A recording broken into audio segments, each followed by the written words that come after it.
Hear ye, and welcome to the Royal Geek Podcast. I'm your host, Tyler Rollison, also known as T-Roll, and tonight I am joined by my very good friends. First of all, we have not Justin Sandoval, a.k.a. Sandy. He's a loser. He's not with us tonight, but it's okay. We do have Anthony Amato, who we like to call Shamato, and we also have the landlord, Jordan Mosley, in the building. Boys, how we doing tonight? Man, doing great. Yeah. Ready for the weekend together. Yeah, in sync. We are trying something new tonight, ladies and gentlemen. We are all distant. So if you see any technical difficulties, suck it up. We'll get through it, all right? Blame Justin. But we are That's right. We're here he is the biggest technical difficulty. We are here to discuss the latest episode of Daredevil Born Again, episode number 6. I believe, but I know it's called Requiem, and I'm pretty confident it's episode number 6. And boy, there was a lot happening in this episode. So I'm excited to talk to you guys about this. Just want to say, here's your spoiler warning. We're not going to sugarcoat it. We're not going to lead you on. We're about to jump into the nitty-gritty. Let's start. Guys, Shamato, I want you to go first. Tell me what you thought of that bear hug. I mean, I saw something like that coming. It got telegraphed real hard in my mind, because the way the doctor was talking, you were just like, he's doing too much right now. He thinks he's talking to a normal person. He's not. He's really not. And I think it was just it was just really obvious that he was in mortal danger. And I think even bigger, more than the actual bear hug, is just where he did it, and the fact that literally they just Buck comes in behind and it's done.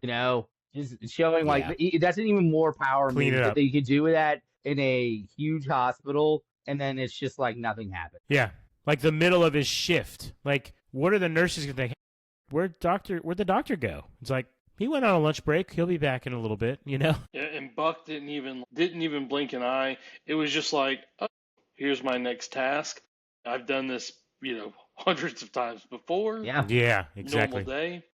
I mean, he literally just got rid of a body yesterday. That's so true.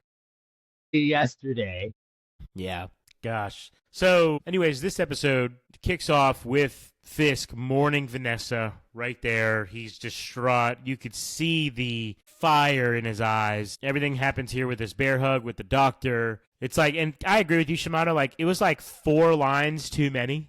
He was quoting poetry, maybe some Bible scriptures. I mean, there was a lot going on there, and it's dude, just say sorry for your loss and get the heck out of there. Go to another room. You know what I'm saying? Yeah. You do not want to be in that room right now. And woo, boy, oh boy, great! Just what a rush of a start. And right from that moment, I was like, oh gosh, this episode is going to be freaking nuts. So yeah, they didn't pull any punches, literally. Mm-mm. Yeah, I was expecting it to be something a little bit. I was expecting him just to hit him.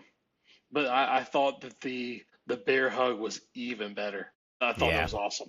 Yeah, I was thinking maybe they would cut it a little short, and maybe they would do something because he puts out his hand to shake it, and then he goes to just shake it, but he just squeezes, basically taking away his job, essentially. Is kind of that would have been an interesting thing they could have done as well, kind of just have him crush the surgeon's hand, to a point where kind of what happened with Doctor Strange. Honestly, that would have been interesting part way there. But at this point, he's so far. It's just yeah. And I kind of thought when we first met this doctor, I'm pretty sure in the last episode, I was this guy's gonna die. It just felt like it's not gonna go well for him. Yeah, he was a little too familiar with him. But yeah, honestly. Man.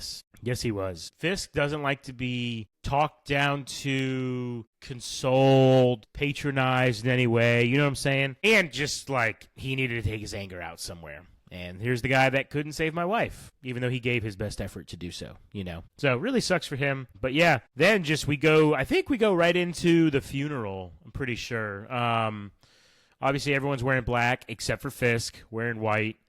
And it's just awkward in this church, I was just uncomfortable. I was man, everyone's watching, is something going to happen? You know what I'm saying? Yeah. Yeah, I did love. I love how they. Yeah, I was gonna say I love the color symmetry that they did with like you said, Fisk was the only one wearing white, and Vanessa technically because her coffin it was those were the only two. Like everyone else, all the mourners were wearing black, even though that's part of their uniform. Even the AVTF was all in black, you know. So it was very just like there's this stark it also created this like aloneness to Fisk, like and just like set him apart from everything else, kind of the way he feels in society at the moment. Yeah, say I love how they continue with the color, like the variants. It's something they've done every season. It just I feel like with the Disney version, like it's even more of a stark contrast of just like the pure white that is Fisk in his world. Because I mean, obviously he's like the bloodiest person in the show, so it always just shows up so good. Yeah, yeah. The blood. I mean, on his white suit later on too. You know, it's always like a great image. But also, Shibata, you made a good point to just kind of how he's kind of alone. And this episode really does a good job of that. Like, he doesn't say a word, actually, now I think about it. He doesn't say a word in the hospital room, doesn't say a word at the funeral, doesn't say a word at the whatever comes after the funeral. I don't know. What do you call those? Just like Awake? little snacks and drinks. Yeah, whatever's right afterwards. I don't know. But doesn't say a word there, doesn't say a word in his office, doesn't say a word on the phone to Mr. Charles. I mean, he doesn't say a word in this episode until, and we'll talk about it at length later, but until that scene with Murdoch. Like, you just don't hear his voice. And I thought that was really interesting. Like, there's all these there's all these rioters outside the Capitol building. And I want to make a point here. I'm not like Team Fisk, okay? But I did find it interesting. Like, this dude just lost his wife to vigilantes, right? Like, Bullseye, like, totally just killed his wife. You call it an accident, call it what you want. Like, it happened, right? And, like, the day of the funeral, people are protesting him. You know, I know that he was locking the streets down, apparently, even more. But you also didn't really see that. Like, they told you that, but you didn't really see that outside of, like, what was happening outside of his building. You know what I'm saying? I don't know. Am I crazy here in thinking this? But it kind of just, I wouldn't say that I felt for Fisk because, he's been terrorizing the city. But it just felt a little off to me that it wasn't really clear. They told us that things were happening around the city. Shimon, I'd love to hear your thoughts on this. They told us things were happening around the city, but you didn't really see that. All we saw was some people trying to mourn the mayor's wife and then protesters showing up. And I was like, dude, terrible timing, But anyways. Yeah, I mean, the only thing I would say there is like it's kind of like this idea that for the people that are protesting, it's this idea that, yeah, you're mourning this person, but you didn't mourn any of the people that were taken from us. Like you're now expecting like all this conciliation when we've literally had people being taken out of our neighborhoods, killed in our neighborhoods since the beginning of Fisk's mayoral tenure, and now is the only time you care about someone getting killed. To kind of sort of liken it to like real life, it's sort of like when that CEO of United Healthcare was killed.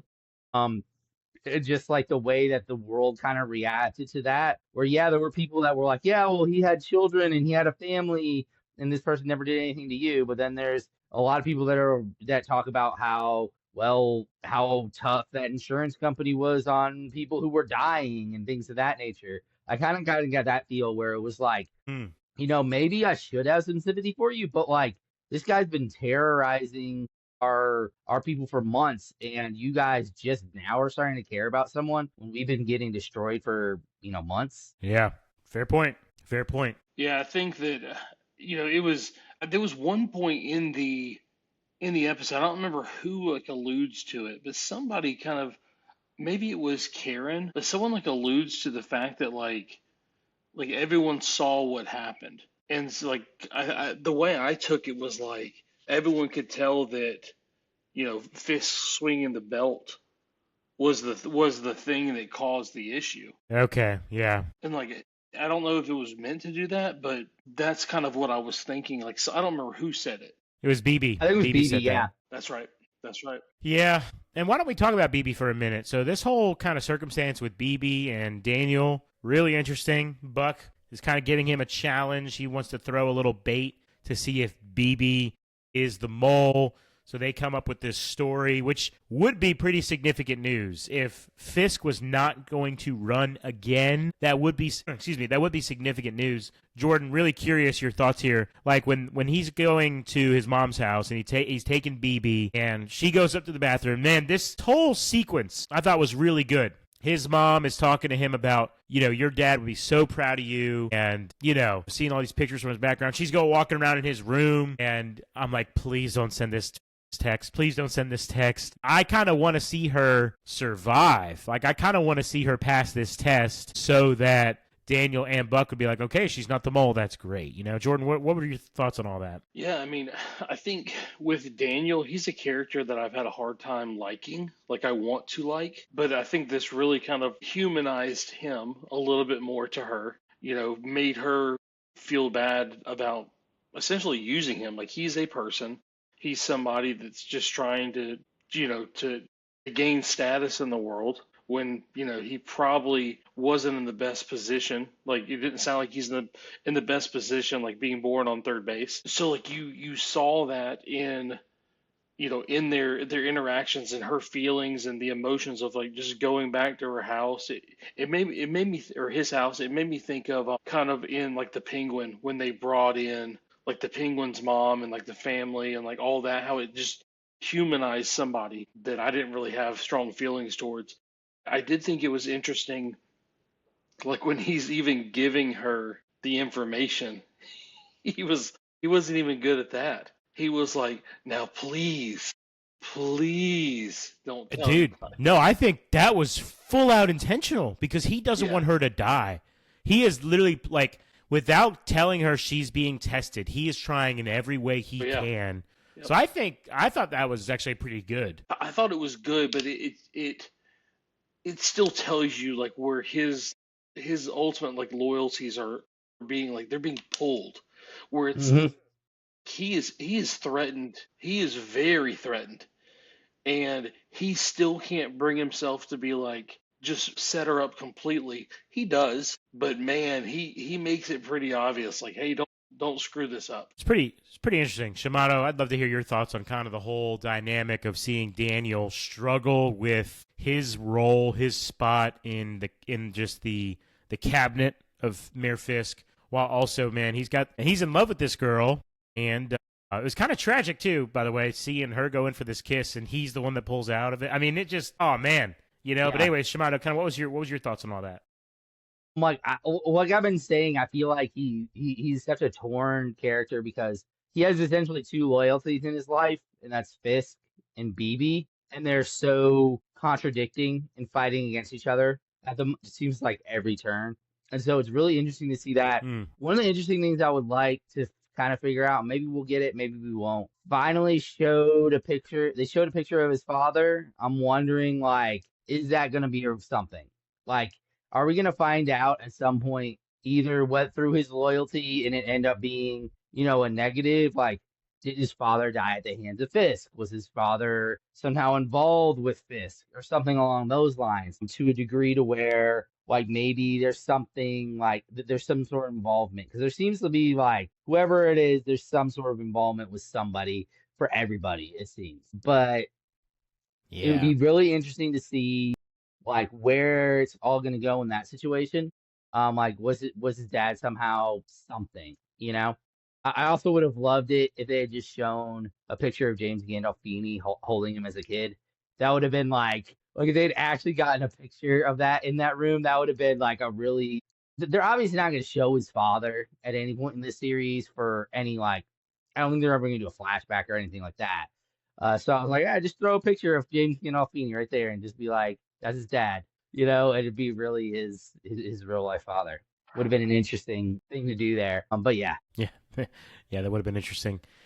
I don't know. It was just interesting. It was just wild to see BB resist the urge to share that leaked information. Like, man, like, that would be huge news if true. And little does she know, it would have totally exposed her. So we're glad she doesn't. But I kind of feel like she was falling for him. Like, I like, she really enjoyed his mom. It seems like to me. You guys tell me if you think I'm crazy. And, I kind of feel like she was won over in that instance and really did want to make a move for that kiss. Maybe she was keyed in onto the fact that it might be like some fake news that they're fishing her out, but I don't know. Am I crazy? Shimano, am I crazy here? Do you think that like she was actually falling for him in that moment, or was she just kind of playing 2 or 3 steps ahead in her mind? I don't think she had any idea that she was getting set up. Honestly, I think it had more to do with maybe she's falling for him. I don't know, or at the very least, she's feeling somewhat like he's a redeemable person in some form or fashion. Like, I think that could be a possibility. Like, maybe she sees that he's not a part of Fisk, and maybe she's feeling a little bad. But she has used her feminine wiles to fix up situations with him in the past. So maybe this was a situation where she was trying to work him maybe a little bit to the point of like maybe she was using it to work towards convincing him to turn on Fisk or to just get out of the way of Fisk, maybe. Well, anyways, while all that's happening, is the, back at the Capitol, the state Capitol, I guess, the mayor, there's like the riders that are outside. But I want to go back one more time to the funeral, the wake, everything. And Heather is distraught. She really felt cared for by Vanessa. Vanessa has positively impacted many people in this show. She's the only thing that has grounded Fisk, really. And, Heather is just deeply mourning her while also continuing to have her mental breakdown. Yeah. So I want to know, Jordan, I'm going to start with you, but I want to know what the heck was going on there. Buck walks in. I love Buck. Was he just kind of playing? Does he have some weird kinks, or was he trying to help her out? Like, what was going on? I mean, what was happening there? Jordan, I want to know what was going through your mind when you were watching all that. Yeah, I mean, it may just be a weird kink because, yes, he was trying to help, but that was a weird way to do it. And it's kind of weird that she's a therapist and she is, probably they talk about her like she's top of her field, best-selling author, all these things. But she can't get herself out of this funk. Yeah. But obviously it's not a very common thing that happened to her, but it's decently common. In New York during at the time of the show. So sure. It's not like she's experiencing something that no one else experienced. I mean, Angela went through it too. Yeah. Mm-hmm. That's true. It's a good point. Votto, what the hell was going on in this scene? I mean, first of all, I want to say Heather's face, the acting itself was pretty amazing. Mm-hmm. But it was, I still don't really know how to interpret what I saw. Was Buck just there to console her? Was he hoping to get lucky in a weird way? Was he just playing a therapist? What's going on? So first of all, I want to point out the fact that she stole something as soon as she got in the room. Straight up. That's right. She did. I guess I think it was a pair of her earrings or something. It was just she was just yoink. That's mine now. So I just wanted to point that out. But the way I see it is, yeah, I think it's sort of this idea of Buck is a very hard man. And I think his idea is the only way out is maybe. I think the way he sees it is the only way out is through. And he's the way he sees it, you have to take control of what's happening to you. Is kind of what he's doing. And in this moment, he's the way you take control of it is by, literally, physically, hands-on taking control of it. From what happened to you. And just letting her kind of just do her thing. And I don't know. I feel like she's about to jump. She's off the deep end. Dude, yeah. I mean, it's how far does that go? It's okay, when he said show me, I literally thought he meant the scars or maybe on the arms, or maybe there's somehow some scars around the neck she keeps hidden with some clothing. And then he's putting her hands up to his throat. Where is this going, And she's freaking, that scene also lasted longer than I thought. Several beats longer than it probably should have. So, and he says, you feel better now. And she looks at him and just leaves. Maybe she's embarrassed. I don't know. It's very interesting. You're right in the sense that Buck faces things head on, right? Like even with Daniel, it's like, you're in now. So which tool do you want to use, right? We're going to chop this body up, right? You get through it by moving forward. But man, that was pretty wild. And yeah, I love that you pointed out the petty robbery as well. That was just like, what was that about, dude? Heather struggling. Heather is struggling, y'all. I don't know where that goes. She also was missing for an episode or two, so it's like I hadn't seen her in a couple weeks. And again, like this, I think this series ends in like 2 episodes. I think that's like it for the series. What's going to happen there? Not that I'm like, I want to know, like that's like the most important storyline, but it's like, feels like that could be a much longer story, and I don't know if we're necessarily going to get any, a conclusion on that. But anyways, yeah, I have an idea for that. Well, go ahead. So something that happens later in the episode, Karen is captured by the ABTF, and like, what if Buck allows her to get out some of her tensions on Karen and, wow, give into some of her musings. Interesting. That's an interesting thought. Yeah, I'm really curious how that's going to go, because that literally happens in the moment where Fisk tells Murdoch, you're going to arrest me, you can't.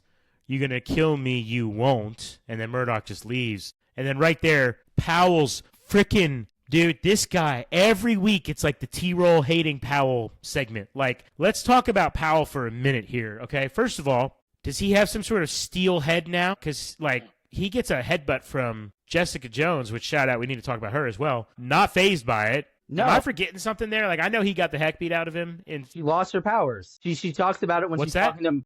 She talks about it when she talks to Daredevil. She's like, ever since I've had her daughter, it goes in and out. Like, she has moments where she loses her powers. That's what happened in that moment. That's what that was. Okay. Yeah, in that moment, she lost her powers, and that's why Powell was able to get the upper hand. I think honestly, like Powell is like the biggest example of like a white man failing up ever. Like every single. Yes.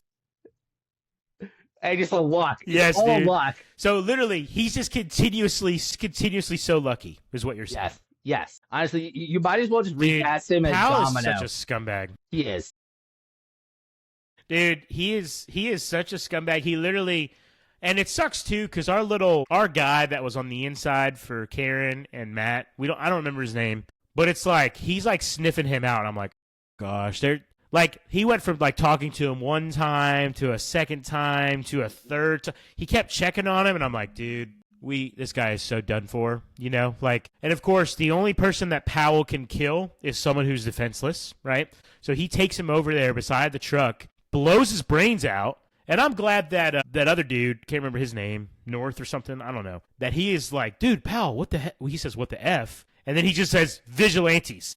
They killed him. It's like, what are you talking? You just shot him in cold blood, dude. And then he catches Karen. Like, I'm just so over Powell. Like, why can't Powell be the dude that gets the bear hug? Why not? Yeah, it would be nice. I mean, he's not even that smart. I don't understand how he figured out that guy was the leak just by whatever, that one interaction he had with him. I was like, this guy's an idiot.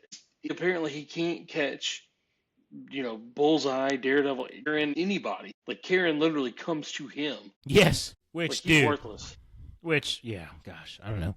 Shimano, anything you want to say about Powell before I talk about freaking Karen, who also pissed me off in this episode? Yeah, the only thing I can think of is why is the one person losing? Like, I'm sure more of them have lost badges before. It's not like that's like this like end all be all. Some clerical issue, essentially. Right. So annoying. So I can't make sense of that. And again, he gets a phone call from Buck right before he kills that dude. So, like, maybe Buck was the one sniffing it out, and then he confirmed it. Like, that's the only thing I could... Which, once again, would be like, okay, so you didn't actually do any of the discovery there either. So, once again, you are just kind of like... You get all this praise for failing repeatedly. Like, when the guns and the bombs blow up, because of Jessica Jones and Murdoch freaking going in there, blowing things up, I was like, okay, he failed again. And just absolutely no, like, repercussions at all. Nothing at all. Failing forward, just so lucky. But anyways, Shimano, I think we should maybe talk about Jessica Jones for a minute, huh? that scene as they intro her. I mean, Jordan, you just watched all of Daredevil, like the original season. Did you also watch Jessica Jones at all? I watched. I don't know how many seasons there are, but I watched 2 seasons. Of Jessica Jones. Mm-hmm. Dude, you're killing it, man. Yeah, you're killing it. So even the intro scene where these people stroll up to her house and this grenade gets thrown in, like I'm like, oh my gosh, if this little girl dies because of this grenade, like I am gonna freak out. She wasn't even worried about it. I thought it was hilarious. Like the best way to play it off. Neither one of them worried about it. Like the girl was fine with it. Jessica was like don't touch that. Also, like grenades aren't supposed to tick that long. Mm. You know what I'm saying? Yeah. That was a really long time for the grenade to tick. So that was freaking crazy. But yeah, so we get a pretty wild introduction to her showing up. And I don't know, let's talk about this scene where she and Matt, blow some stuff up. But it was also kind of like a fast scene. But yeah, I mean, there was some good action there. Yeah, I mean I keep going back just because I just came out of watching the Netflix, but the choreography with the fight scenes and the CGI with it is so much better in Born Again. So like that scene and like how he uses his weapons and just it looks so much better. So like that whole scene to me was crazy. And like I know they were trying to rush through it like as they should because they're trying to get to a lot, but it was like, hey, like the weapons are stolen, the weapons got moved, all the weapons get blown up. Yeah. Like all within like 10 minutes. Yeah, I know. Shamato, thoughts on just the Murdoch, Jessica Jones kind of let's go blow these bombs up, blow these weapons up scene? I mean, I think honestly the most important part about it is just the fact that like Murdoch is starting to get some allies. Is kind of like I think one of the most important parts about it is just the fact that slightly building a little bit of a team here. And I think it also actually I think that's the second most important part. The most important part is it inadvertently essentially sets up for the mayor's office, or not the mayor's office, the governor's office and the CIA to kind of take a turn on Fisk, which I think will be important, like in the long run. Good call, man. Because that whole scene with Mr. Charles, he walks in, the guns are gone, he's upset, he calls Fisk, and Fisk is mourning Vanessa. I don't think it was necessarily. I think Fisk would have loved to have maybe said something smart back to Mr. Charles because you can tell he does not like this dude. But I also got the sense at that moment he was just like, I literally don't care about you, right? Mm-hmm. But Mr. Charles doesn't care about, Vanessa. He cares about his guns. And, goes to the governor's house, it looks like, drinking her Michter's 20, which, by the way, as a bourbon guy, a very expensive bottle of whiskey. Thousands of dollars right there, okay? So if he was drinking that, which probably wasn't, probably was just drinking something generic, but saying it was Michter's 20. That was an interesting scene, and you're right, Shamato. It sets up, like, Fisk is losing the support of the governor. He's losing the court of public appeal, right? Like, what comes next? I mean, there's obviously the fight with Murdoch, which we'll get to that in a moment, but Shamato, I want to start with you. What even happens next with Fisk? What's his play? What's he going to do? I mean, I'm just kind of like, I don't know what happens next. I mean, I think the biggest thing is, like, you have to kind of start seeing Fisk as a very dangerous cornered animal. I think that's, like, one of the biggest. He's going to start seeing some of these, like, plays coming in on him. It's going to make him more dangerous before the end. I think he still very much so has the AVTF on his side. I think they're going to be a very dangerous force. For the most part overall, at least to the basic citizens of New York. I'm not sure exactly how much we'll actually see the governor's office and the CIA actually help the vigilantes, but they're at least pulling their formal approval of Fisk. So, which I do think is important. And we really are starting to see these, like, the cracks inside of New York as well. It's going to be really interesting to see how that plays out with, because it honestly feels like this is the first episode where it feels like there are truly more people against Fisk than there are for Fisk. Yeah. Jordan, I want to ask you about this scene with Murdoch showing up at Fisk's. But by the way, so Fisk leaves. Again, the pacing just feels weird, right? Things are getting intense at the mayor's office. They've got projectors going up on the sides of the building with some great speakers, apparently. I mean, I've been in public settings where you can't hear nothing, and they just set up some great audio-visual content. I don't know about that. But anyways, they're playing these reels of these people who are imprisoned by the AVTF. He just bails. He got out of there so fast that I was like, is this a flashback? Did he actually get out of that building that fast? Like, it felt off. He goes to, like, his lair, his dungeon. He's looking at that painting of that he bought from Vanessa, and Murdoch shows up. I'm just like, all right, so, like, he's got no protection there? Like, what? Anyways, a little weird, but Jordan, just the idea of, start with you, this fight, I thought it was really interesting that Murdoch was like, this won't end. We both need to leave. You leave New York. I leave New York. It's done. It was a very compelling request, very interesting request, but at the same time, we got another, Wilson Fisk losing his mind. Great fight scene, really good fight scene. Jordan, love to hear your thoughts. Yeah, so I think what's interesting with this scene is it's coming off of, a scene of tension with Karen and Murdoch, of her basically calling him to the carpet for his no-kill code, right? Right. And essentially at this point, because he's trying to keep his moral compass strong, like, it's costing people their lives. Yeah. While he is saving lives, it's the whole, like, I go back to that movie Wanted, where it's like kill one, save 1,000. And so he doesn't go there to fight Fisk. He goes there to make peace. Like, that is option one, is like, let's make peace. And when that doesn't work, like, there's something, there has to be a mental edge with Fisk, knowing, like, I will kill this guy. He will not kill me. So, like, he can go all out. Right. Because in every single fight he has with Fisk, he has the upper Daredevil has the upper hand. And then something in it flips, So, like, I don't know. I loved the scene. I thought it was great. I thought it was a good ending to the episode. Like you pointed out earlier, like, that was about the time I noticed. I was like, like, Fisk hasn't said anything.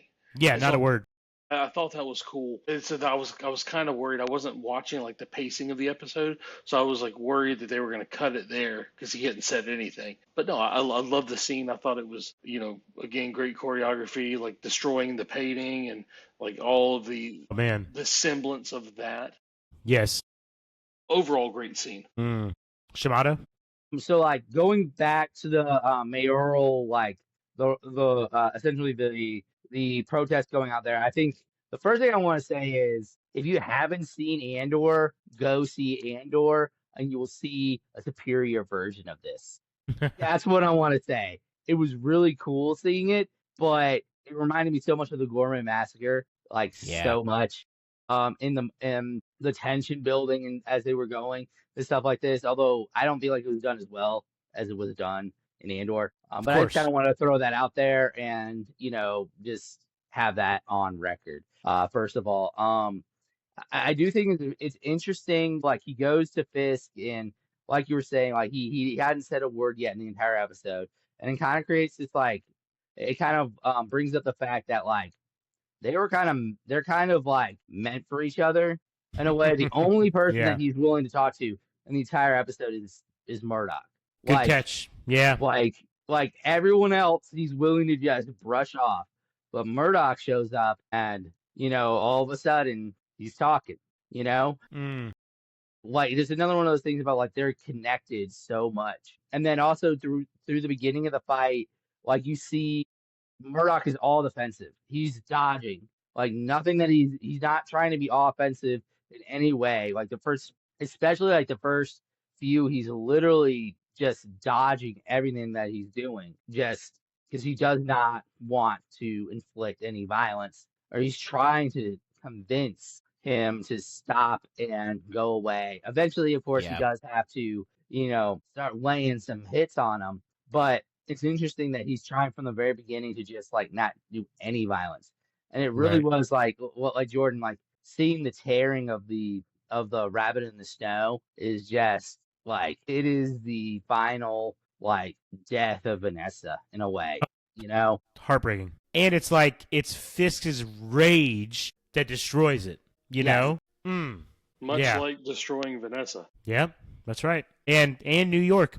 Okay, I want to talk about Karen for a minute, dude. Okay, first of all, just she's annoying. She's been annoying for much of the season. I don't mind her struggle with wanting to kill Bullseye. Totally get that. I think that's maybe the only part of her character that I've enjoyed is like she's the opposite of Matt, and like that's the struggle between them. So I appreciate that. No critiques about that. I do wonder if she would have actually killed him. Again, the pacing of just this whole. I like how you compare it to Andor because it's not even close to Andor's, riot scene. But just like the pacing of this, like it just felt weird. Like one, you probably shouldn't be there. Two, you shouldn't be that exposed. You should not be that. The proximity to the AVTF at the front of the front line. What are you doing? Like just careless, absolutely careless. And what's crazy is Matt literally spares Fisk, right? Like he doesn't kill Fisk. And again, he might have had a difficult time actually killing Fisk, but still, he leaves the room. A few beats later, Pal's picking up frickin' Karen. And he's even like, wow, my lucky day. I haven't had a win in a long time, fellas. Look at this win right here. He was, again, lucky as all get out. But Karen is just so annoying to me. I don't know. Shimada, am I crazy here? Like, the execution was poor on her behalf. I understand why she's there. Because of course she put up the projectors. But then you got to get out of there. Like you're a wanted person. Yes. Like you have your wig taken off. You got to get out of there. Like you're out in the middle of it. Like why are you just randomly roaming around? Like yes. Like there's no reason for you to be doing that. And then to be going out there and getting yourself involved and all that stuff it's an unnecessary thing. It's like a general being on the front lines of a skirmish. Like nowadays, it's like it doesn't help anything for you to be there. There are people doing the stuff that needs to be done that are there who know what they're doing and can get what's done. You need to be doing what you need to be doing. I do believe there are moments where she's been annoying this season. I do like to, like I said, I do like the fact that she's gotten more like hands on. But at this point, I feel like she got too hands on and she was being dumb. She just like, I get it. The guy's there and you want to help him. But like, you're literally the biggest chip in the entire city for Daredevil. Like, you got to get out. I think she's gotten like this misconception about herself that she's like a badass when she's not like at all. She's practicing fighting, she shot some people, all that kind of stuff. The wig. But, like she's a nerd. She is a nerd. Like she thinks that she should be on the front lines and clearly she should not. Yeah. I mean, getting to that point of like she thinks she's kind of like, bad A now. Like the person that she killed was in essentially like a quick second decision, like what can kind of happen with Wesley. And then you think about the whole like fact that the only person we've actually seen her fight in this season was literally someone who did not want to fight her. That's right. Like he wanted to. Like he was probably there and he was like, I don't want to be a part of this. Essentially, is what is going on. Like literally, the only person that she could choose as the ABTF to fight that would not have fought back. That's funny. I didn't even catch that. Yeah, so you're not helping me right now, Shimada. I'm already very annoyed by her. I'm not liking her anymore. You know what, Murdoch? Why don't you go get Heather? She's probably more stable right now than Karen is. Okay. I mean, honestly, what we're just finding out is that whoever Murdoch is with is not going to be a stable mental person. Oh, my goodness. Ain't that right? All right. I think 2 more episodes, I believe. Maybe 3. I think it's just 2 more episodes. Like you said, Shimado, Fisk is a very dangerous, wounded animal in a corner who is going to, he controls the AVTF. Yes, there are also NYPD officers, but are we going to get like a NYPD AVTF? I think you said it last week. Dark Knight Rises battle scene here. Like, what's going to happen? Who is going to be able to stop Fisk? He's not just going to leave the office. They're going to have to remove him. I don't know what comes next. So, last thoughts before we wrap this episode up. Shimada, we'll start with you. I mean, I think it's just gonna come down to I think Daredevil's gonna have to pick up some teammates. Like he's been slowly building a little bit. I think he's gonna have a team of some of like the old school agents, or not the agents, the detectives. I think he'll kind of have those people to help him out. Jessica Jones. I don't feel like Angela's gonna get that involved physically. They just really haven't shown her getting that involved physically yet. Yeah. So we'll see how that goes. Is he going to allow Bullseye to help him? We'll be pretty helpful. Jordan? Yeah, I mean, I'm really hoping to see some Luke Cage. Like, we got the tease with Jessica Jones' daughter. And also, like, I'm with Shimada. Like, I'd love to see them figure out this rift with Bullseye and, like, actually use them. Because, like, I think that, Daredevil and him, like, fighting together, just insane. Yeah. So like, maybe I'm like really hoping that's the direction. Well, it'd be cool if they had him like feed his ego, and if he was just like, hey, you can take him out, but no kill shots or something like that. And you just see him doing a whole bunch of trick shots that like knock people out. Also, you see like a Green Arrow compilation essentially going on, where like it's his random weapons that are non-lethal, and he's just like knocking people out and things like that, with crazy shots. Yeah. It'd be interesting. I love the idea of him getting some help. I think Cherry's going to come back. I think we're going to get something. I don't know if there's going to be bigger cameos in that. Luke Cage would be awesome. I don't know where we're going to go, but Punisher would be a dream, right? But I think it's been confirmed that he's not going to be in here. Although that would be the best way to lie to us, is to literally deny it until like the finale or something like that. That'd be pretty cool. But yeah, we're going to wrap up here. Couple episodes left. Can't wait to see what happens. I want to see more deranged Fisk. I want to see what happens with Daniel and BB. I want to see what happens with Heather if possible. What happens with Karen? I hope Powell gets shot in the head or dies in a fire, or I don't know. How many wicked ways can we think of to kill this guy? Just the most annoying person in the show, for sure. Him and Karen. They're competing in my eyes. But anyways, appreciate you guys being here. I want to give a shout out to all of our listeners. Thank you for tuning in. Remind you to please subscribe to the podcast wherever you listen. And be sure to follow us on social media at Royal Geek Pod. And also, come back next week as we will continue our coverage of Daredevil Born Again. With all that in mind, from my friend Shimado and, of course, the landlord, Jordan Mosley, this is T-Roll saying thank you so much for listening to the Royal Geek Podcast. We will see you next time, you peasants.